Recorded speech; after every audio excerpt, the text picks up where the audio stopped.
Channel motivation bye दीक्षा में। So guys, आप सभी को नवरात्रि की ढेर सारी शुभकामनाएं। और जिस तरीके से आप लोगों ने मेरा इतना सपोर्ट किया, आगे भी अपना सपोर्ट एंड प्यार बनाए रखिए। एंड आज का जो हमारा टॉपिक है वो है लर्निंग डिसेबिलिटी।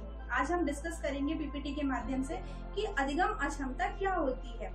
अधिगम अक्षमता जैसे डिसलेक्सिया, डिसकैलकुलिया, डिसग्राफिया, ये जो मोस्ट इम्पॉर्टेंट है। आप कोई भी एग्जाम की तैयारी कर रहे हैं तो ये सारे एग्जामों में इनमें से कुछ ना कुछ टॉपिक आपसे पूछा जाता है। सो गाइज, वीडियो को एंड तक देखिएगा और वीडियो अच्छी लगती है तो लाइक, कमेंट, शेयर करिएगा। एंड हमारे चैनल पे जो भी नए यूजर हैं तो चैनल को सब्सक्राइब कर लीजिए और मुझे कमेंट करके बताइए कि आपको वीडियो कैसी लगी। इसी तरीके से मैं आपके लिए नॉलेजेबल वीडियो प्रोवाइड करती रहूंगी। आप मुझे इंस्टा पर, फेसबुक पेज पर, टेलीग्राम पर भी डायरेक्ट मैसेज करके पूछ सकते हैं। So student, let's play. Learning disability, अधिगम असमर्थता। लर्निंग से ही समझ में आ रहा है कि सीखना क्या कहलाता है, जिसमें हम जो भी चीज़ सीखने हैं अपने डेली रूटीन में, अपने माता पिता से, पेरेंट्स से, तो डेली दिनचर्या में जो भी चीज़ हम सीख रहे हैं उसे हम अधिगम कहते हैं। और असमर्थ यानी कि जिसे सीखने में कठिनाइयाँ उत्पन्न होती हैं। तो लर्निंग डिसेबिलिटी वह कहलाती है जिसमें वे बालक शामिल होते हैं जिसे बोलने में, लिखने में, पढ़ने में, सभी चीज़ों में दिक्कत होती है या कुछ चीज़ें सीखने में वो अपने आप को कमज़ोर महसूस करते हैं, उसे हम लर्निंग डिसेबिलिटी कहते हैं। परिभाषा श्रीमती R.K. शर्मा के अनुसार कि उन्होंने कहा है कि बालकों का ऐसा समूह जिसमें लेखन करना, सुनना, गणितीय और आदि चीज़ों को कठिनाइयों में अनुभव करते हैं। बच्चे मतलब जो भी चीज़ देख रहे हैं, लिख रहे हैं, पढ़ रहे हैं, उनमें वे कठिनाइयों को अनुभव करते हैं, उसे हम लर्निंग डिसेबिलिटी कहते हैं। देखते हैं हम नेक्स्ट सेकंड, अधिगम असमर्थ बालकों की विशेषताएं। तो general characteristic of disable children, इसमें फर्स्ट आता है ध्यान केंद्रिता में कमी, discrepancy of attention. That means हो जाएगा कि जो लर्निंग डिसेबिलिटी के जो बच्चे होते हैं उनमें ध्यान केंद्रिता की बहुत अत्यधिक कमी होती है, क्योंकि वो किसी भी चीज़ को ध्यान से नहीं सुनते हैं। अब जब लिखेंगे नहीं, पढ़ेंगे नहीं तो वो किसी चीज़ को कैसे ध्यान से समझेंगे, तो इसके कारण उनमें अधिगम असमर्थता पाई जाती है। सेकंड होगा स्मृति एवं चिन्ह, disorder of memory and thinking.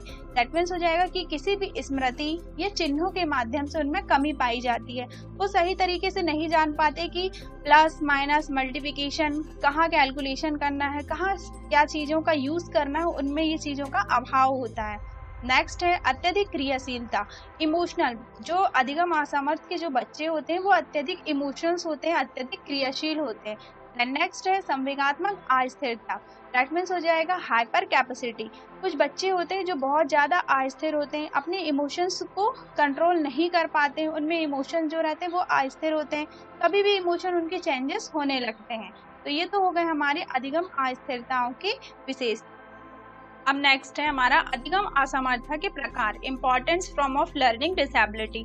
अधिगम असमर्थता के कितने प्रकार होते हैं, तो लास्ट में मैंने एक ट्रिक भी रखा है जिससे आप लोगों को इजीली याद हो सकता है। सबसे फर्स्ट हमारा आता है डिसलेक्सिया। डिसलेक्सिया यानी हो जाएगा कि पठन संबंधी कठिनाइयां, मतलब जिन बालकों को पढ़ने संबंधी कठिनाइयां उत्पन्न होती हैं उसे हम डिसलेक्सिया कहते हैं। जैसे कि लिखी हुई विषय वस्तु को समझने में असमर्थता होती है जो स्पष्ट एवं धुंधली दिखाई देती है। इस पिक्चर के माध्यम से हम देखते हैं कि बच्चे के पास एक बुक है लेकिन वो क्या कर रहा है, उस चीज को उसे समझ में नहीं आ रहा, उसे पढ़ने में क्या हो रही है, कठिनाइयां उत्पन्न होती हैं। जैसे वो हाउ को हु पढ़ेगा, से को वॉस पढ़ेगा, एन को डब्लू पढ़ता है। तो इस प्रकार उसे जो भी चीजें लिखी होती हैं उसे क्लियरली समझ में नहीं आती, उसे पढ़ने में कठिनाइयां उत्पन्न होती हैं, जिसे हम डिसलेक्सिया कहते हैं। सेकंड है डिसग्राफिया। डिसग्राफिया यानी कि वो हो जाएगा जिसको लेखन संबंधी कठिनाइयां उत्पन्न होती है। वे बच्चे होते हैं जिनको लिखने में दिक्कत होती है। डिसग्राफिया वे बच्चे कहलाते हैं जिन्हें पेन, पेंसिल पकड़ने में कठिनाइयां उत्पन्न होती है, जिसके कारण बालक अपना गृह कार्य पूरे तरीके से नहीं कर पाता है, जिसे लेखन संबंधी कठिनाइयां उत्पन्न होती हैं। अब हम पिक्चर के माध्यम से देखते हैं कि एक बच्चा, उसके हाथ में पेंसिल है बट उसको पेंसिल पकड़ते नहीं बन रही, जिसके कारण वो अपना होमवर्क नहीं कर पा रहा है। इसकी पहचान है, फर्स्ट है अक्षरों की बनावट। जो भी चीज अक्षर है, जो भी वर्ड है, उनकी बनावट को सही तरीके से क्रिएट ना करना। सेकंड है अधूरे शब्दों को लिखना। बच्चा क्या करता है, अधूरे शब्दों को लिखता है, शब्दों को छोड़ छोड़ कर लिखता है। फिर अक्षरों के बीच में डिस्टेंस बनाना, वो अक्षरों को डिस्टेंस बना बना के लिखता है। नेक्स्ट है मिश्रित शब्दों के लेखन में कठिनाइयाँ। जो भी वर्ड रहते हैं, लंबे वर्ड रहते हैं, उनको उसमें लिखने में दिक्कत होती है, तो ये कहलाते हैं डिस्ग्राफिया बच्चे कहलाते हैं जिससे लेखन संबंधी कठिनाइयां उत्पन्न होती हैं। नेक्स्ट थर्ड आता है हमारा डिसकैलकुलिया। डिसकैलकुलिया दैट मीन्स हो जाएगा कि जिसको गणितीय संबंधी कठिनाइयां उत्पन्न होती है, मतलब कैलकुलेट करने में उन्हें प्रॉब्लम्स होती हैं। तो डिसकैलकुलिया दो शब्दों से मिलकर बना होता है, डिस धन कैलकुलिया, जिसमें डिस का अर्थ होता है बुरी तरीके से और कैलकुलिया का अर्थ होता है गणना करना। दैट मीन्स बुरी तरीके से किए जाने वाले कार्य की ओर संकेत करता है। जैसे कोई बच्चा है, अब उसे कैलकुलेट करते नहीं बन रहा, उसे ये समझ में नहीं आ रहा कि कैसे उसे प्लस करना, माइनस करना, मल्टीप्लिकेशन करना, तो उसमें ये चीजों का अभाव होता है, जिसे हम डिसकैलकुलिया कहते हैं। अब इसकी पहचान है, सबसे फर्स्ट है चिन्हों को पहचानने का अभाव। जो डिसकैलकुलिया के बच्चे होते हैं उनमें ये समझ में नहीं आता कि क्या प्लस है क्या माइनस है, वो चिन्हों को सही तरीके से पहचान नहीं पाते। सेकेंड है गिनती एवं पहाड़े भूल जाते हैं। एट अ टाइम वो समय समय पर जो भी चीज याद करते हैं उनको वो भूल जाते हैं। नेक्स्ट है तुलनात्मक करना, कंपैरिजन करना भूल जाते हैं। तो ये तो हो गए हमारे डिसकैलकुलिया। तो डिसकैलकुलिया में क्या आ जाएगा, जिसको गणितीय संबंधी कठिनाइयां उत्पन्न होती हैं उसे हम डिसकैलकुलिया कहते हैं। नेक्स्ट फोर्थ है अफेजिया। अफेजिया मतलब हो जाएगा कि भाषा से संबंधित कठिनाइयां, इसे हम वाचाघात भी कहते हैं। अफेजिया यानी कि जिसमें बच्चों को एक मस्तिष्क की एक ऐसी विकृति होती है जिसमें बालक के बोलने, लिखने तथा लिखे हुए शब्दों को समझने में उनमें अनियमितता, अस्पष्टता उत्पन्न होती है।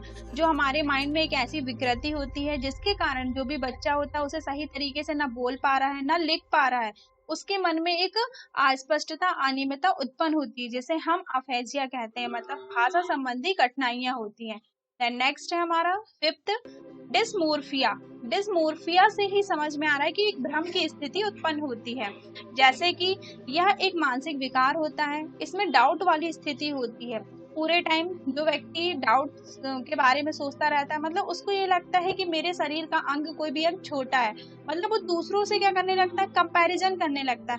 वो ये देखता है नहीं उसकी पर्सनालिटी अच्छी है, उसकी हाइट अच्छी है, वो दूसरों के बारे में ज्यादा कंपैरिजन करने लगता है, वो खुद अपने मतलब तुलना करने लगता है, उसके मन में एक भ्रम की स्थिति उत्पन्न होने लगती है।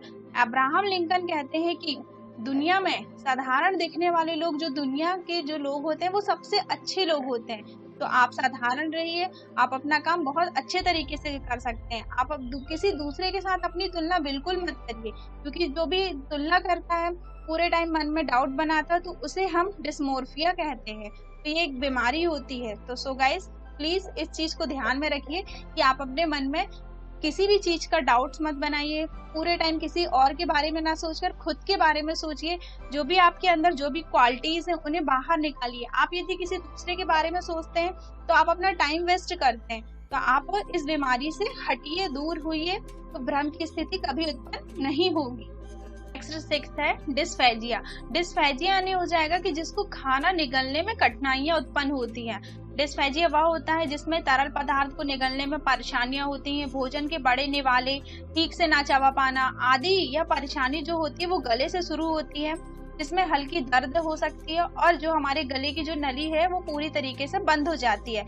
जैसे आप पिक्चर्स के माध्यम से आप देख सकते हैं कि एक वुमेन है, वो फ्रूट्स खा भी नहीं पा रही है क्योंकि उसके गले में क्या हो रही है, दिक्कतें हो रही है, परेशानी हो रही है, तो उसे एक डिस्फेजिया नाम की बीमारी हो गई है, जिसे उसे खाना निगलने में कठिनाइयां होती हैं। नेक्स्ट है हमारा सेवंथ डिस्थीमिया। डिस्थीमिया से ही समझ में आ रहा है कि एक तनाव की स्थिति, मतलब तनाव से संबंधित कठिनाइयां उत्पन्न होना, जिसमें पूरे टाइम व्यक्ति क्या कर सकता है, तनाव में रहता है, टेंशन में रहता है, किसी से दूर दूर रहता है, घर में अपने परिवारों के साथ मतलब एक साथ होके बात ना करना, दूर दूर रहना, किसी के बारे में ज्यादा सोचना, मन में टेंशन बना के रखना। कम से कम यदि 2 साल तक कोई व्यक्ति या वुमेन्स किसी उदासी मिजाज में रहता है या 2 साल तक वो टेंशन में रहता है, तो वो डिस्थीमिया का शिकार हो जाता है। नेक्स्ट है हमारा 8वां डिस्प्रैक्सिया। डिस्प्रैक्सिया यानी कि हो जाएगा कि जो शारीरिक कौशल से संबंधित विकार उत्पन्न होते हैं। इसमें होता है कि जिसमें बालकों को पढ़ने में, लिखने में जो समस्याएं उत्पन्न होती है, जो माइंड, जो भी दिमाग होता है वो हमारे माइंड को प्रभावित करता है। इसकी पहचान हो सकती है, फर्स्ट है पेंसिल पकड़ने में कठिनाइयां, जो बच्चे पेंसिल सही तरीके से नहीं पकड़ पा रहे हैं, कैंची पकड़ने में कठिनाइयां, तो ये डिस्प्रैक्सिया के लक्षण कहलाते हैं। इसका कारण क्या हो सकता है कि तंत्रिका तंत्र की गड़बड़ी के कारण, जो भी हमारी मांसपेशियां हैं, हड्डियां हैं, उनकी गड़बड़ी के कारण समन्वय के लिए मस्तिष्क में जो पेशियाएं रहती हैं वो संदेश नहीं पहुंचा पाती, मतलब एट अ टाइम सही टाइम पे संदेश सिग्नल नहीं दे पाती है, उन्हें हम डिस्प्लेसिया कहते हैं, जो कि हमारे शारीरिक कौशल विकार से संबंधित होता है। देन नेक्स्ट है 9th एलेक्सिया। एलेक्सिया और डिसलेक्सिया दोनों का मतलब ही होता है पाठन संबंधी कठिनाइयां, लेकिन जो एलेक्सिया होती है वो मस्तिष्क में किसी भी प्रकार की चोट लग जाने के कारण उसमें दबाव पड़ने लगता है, जिसे हम एलेक्सिया कहते हैं।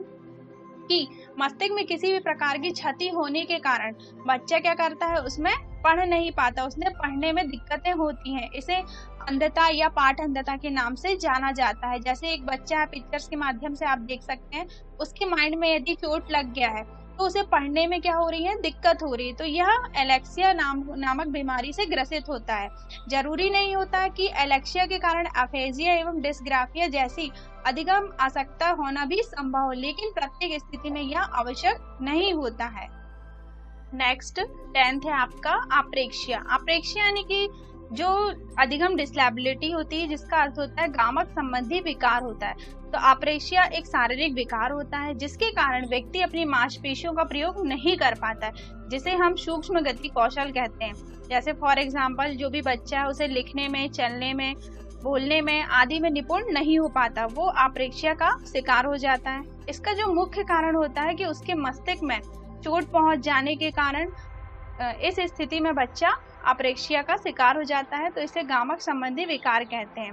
तो ये तो हो गए पूरे 10 पॉइंट जो कि मैंने आपको बता दिया है कि डिसलेक्सिया, डिसकैलकुलिया क्या क्या होते हैं। अब हम जो मैंने ट्रिक रखी है जिसके माध्यम से आप इजी तरीके से इसे याद कर सकते हैं, तो आपको सिर्फ इतना ही याद करना है कि लो पापा गल कर गए फिर भी पग थमते नहीं मोरे भाऊ। जो ब्लैक है उसका यूज होगा और जो रेड है उन शब्दों का यूज नहीं किया जाएगा। तो देखते हैं सबसे पहले कि लो, तो ला से क्या निकल के आ जाएगा हमारा, लेक्सिया, यानी कि हो जाएगा डिसलेक्सिया। तो डिसलेक्सिया का यूज किस लिए किया जाता है, पापा। पापा में से हम पी मतलब पा को उठाएंगे तो पठन के लिए इसका यूज किया जाता है। तो 2 शब्द हो गए हमारे डिसलेक्सिया। तो डिसलेक्सिया का यूज क्यों किया जाता है, पठन के लिए किया जाता है। अब आता है हमारा गल, तो जी से क्या उठ जाएगा हमारा, डिसग्राफिया, यानी कि ग्राफिया, तो जी से ग्राफिया उठ जाएगा, तो जिसमें आ जाएगा डिसग्राफिया। तो डिसग्राफिया का यूज एल से लेखन संबंधी कार्य के लिए किया जाता है। तो ये 2 चीजें आपके समझ में आ गई होंगी। अब हमारा थर्ड आता है कर। तो कर के लिए सबसे पहले का यूज क्यों किया जाएगा, कैलकुलिया, तो डिसकैलकुलिया के लिए किया जाता है। गा, रा का कोई यूज नहीं होगा, रा साइलेंट रहेगा। गा का जो यूज होगा वो किस लिए किया जाएगा, गणित संबंधी कार्य के लिए। जो गा का यूज होगा तो गा का यूज हो जाएगा गणित संबंधी कार्य के लिए। इसमें ए जो रेड लिखा है वो साइलेंट रहेगा। अब आता है हमारा फिर, ऐप से अफेजिया, इसे हम डिस्फेजिया भी कह सकते हैं। इसमें भी का मतलब हो जाएगा भाषा संबंधी, मतलब अफेजिया किसके लिए यूज किया जाता है, भाषा संबंधी कठिनाइयों के लिए। तो इतनी चीजें आप लोगों के समझ में आ गई होंगी। अब देखते हैं हम पग। तो प से हमारा क्या आ जाएगा कि अप्रेक्सिया, जो पा हो रहा है वो अप्रेक्सिया के लिए यूज किया जाएगा, जिसमें गा का यूज हो जाएगा हमारा गामक संबंधी। जैसा कि मैंने आप लोगों को बताया कि अप्रेक्सिया जो लक्षण रहता है, जो अधिगम डिसेबिलिटी रहती है, वो गामक संबंधी कौशल के लिए यूज किया जाता है। अब आता है हमारा नेक्स्ट थमते। तो थमते में था का यूज होगा, जिसमें थीमिया शब्द निकल के आ रहा है, तो जिसका अर्थ होगा डिसथीमिया। तो इसमें किसके लिए किया जाएगा, ता से तनाव के लिए। डिसथीमिया का यूज किस लिए किया जाता है, तनाव संबंधी कठिनाइयों को दूर करने के लिए किया जाता है। नेक्स्ट है नहीं का कोई यूज नहीं होगा। अब हमारा आता है मोरे, जिसमें मोरे का यूज एम का यूज होगा, मोरिया, डिसमोर्फिया, दैट मीन्स हो जाएगा कि इसमें आ जाएगा भाव। तो भाव का यूज में भाव ले शब्द लेंगे हम, जिसमें भ्रम। तो डिसमोर्फिया का अर्थ हो जाएगा कि भ्रम संबंधी कठिनाइयों के लिए इसका यूज किया जाता है। तो आप तो ये ट्रिक याद कर सकते हैं कि लो पापा गल कर गए फिर भी पग थमते नहीं, जिसमें आपको ये सारी चीजें आपको पता चल जाएंगी कि डिसलेक्सिया किस लिए यूज किया जाता है, पठन संबंधी। डिसग्राफिया किस लिए यूज किया जाता है, लेखन संबंधी। डिसकैलकुलिया यानी कि कैलकुलेट करना, तो गणित संबंधी के लिए यूज किया जा सकता है। अफेजिया यानी कि भाषा संबंधी कठिनाइयों के लिए। अप्रेक्सिया गामक संबंधी कठिनाइयों के लिए। फिर डिसथीमिया था से मतलब तनाव संबंधी कठिनाइयों के लिए। फिर आता है हमारा मोरे भाव यानी कि डिस्मोर्फिया, तो भ्रम संबंधी कठिनाइयों के लिए इसका यूज किया जाता है। तो सो गाइस, इस ट्रिक के माध्यम से आप इस चीज़ों को, लर्निंग डिसेबिलिटी को याद कर सकते हैं। सो गाइस, यदि आपको मेरी वीडियो पसंद आई हो तो thanks for watching, like and subscribe this video. Thank you. मैं इसी तरीके से आपके लिए नॉलेजेबल वीडियो प्रोवाइड करूंगी। मिलते हैं हम नेक्स्ट वीडियो पे, और आप वीडियो पर कमेंट करके बताइए कि आपको वीडियो कैसी लगी और नेक्स्ट वीडियो में किस टॉपिक पर आप लोगों को प्रोवाइड करूं। Thank you.